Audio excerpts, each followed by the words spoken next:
Welcome back to 843 TV. We are now joined by Mr. Karl Ohlandt. And Karl, thank you for being here. Thank you. So you're on the Spring Island, you're with the Spring Island Trust, and you're the landscape ecologist. So tell us about your position and what your duties here are at Spring Island. Sure. I work on management of the land, both private, community properties, as well as the nature preserves on the island, and also serve as a resource for our Architectural Review Board, which we call the Habitat Review Board, right. And work with the Native Plant Project on the island.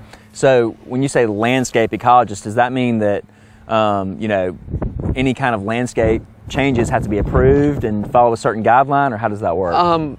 That's true, particularly through the review board. Okay. I work and consult with them when they get plans in. I look over to make sure the plans for the construction fit with the natural area of that particular And that's great, because lot. that preserves what a great community it is. Absolutely, absolutely. It's sort of being a good steward of this great environment and protecting that investment that people have made Absolutely. in this place. Yeah.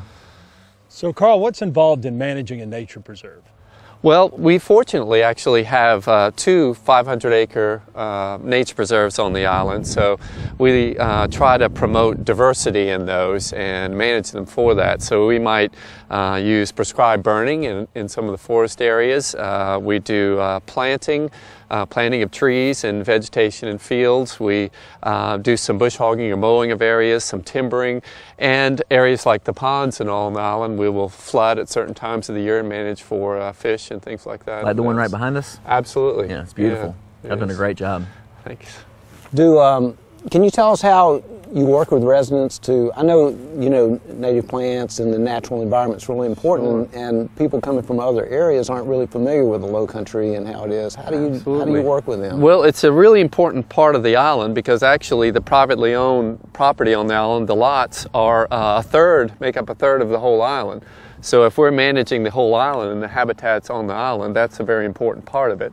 So I work with the landscape contractors as well as the members in the community to manage their natural areas, their views, the property around the home, to plant native plants, but also to manage the areas that are on there to make it better for the wildlife and for habitat for people and for the wildlife. Uh-huh. Well, what exactly is the Native Plant Project? Oh, great project, actually.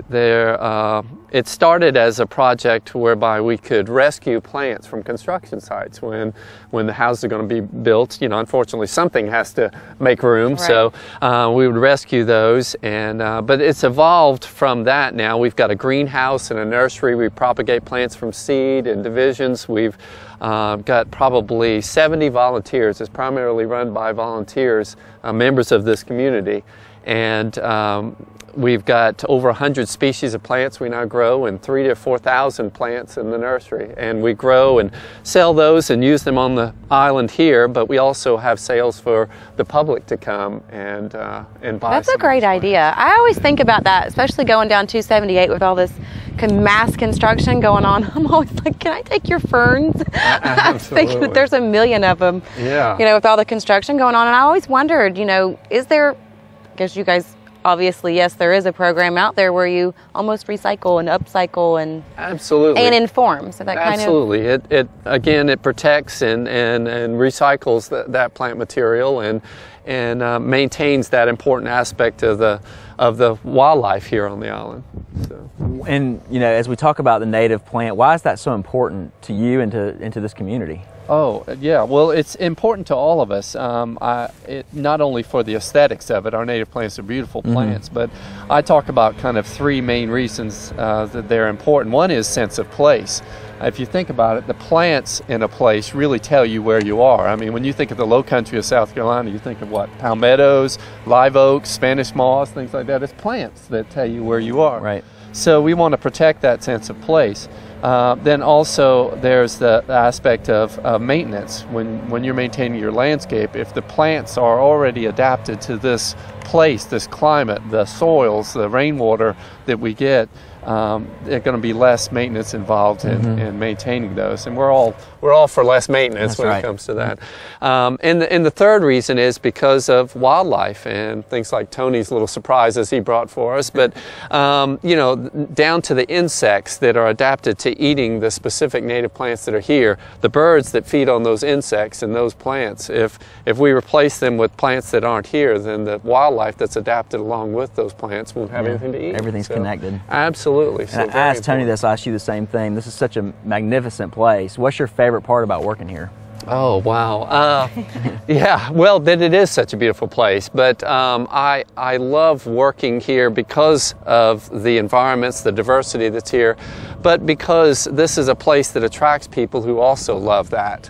And I love working with those people that are as enthusiastic as I am about what's here and about protecting And it. some of the residents, I'm sure, take advantage of your knowledge and you educate them and work with them. What are some ways that you interact with the residents? Well, that native plant project is a big way. I mean, when you've got 70 or more people who volunteer their time to be involved in that, I think it's probably the largest volunteer group on the island. I think that's something else that makes this island so unique. Every time we come up here, everybody is involved with something. Everybody has a hand in something keeping this place as beautiful as it is, and I just think that's a very, very neat It is, it is. asset. They've, as they say, they've drank the Kool-Aid. Yes, they have. Well, thank you so much for being with us and sharing some information. I appreciate it. Yes, sir. Enjoy. And stay with us. We'll be back with more 843 TV.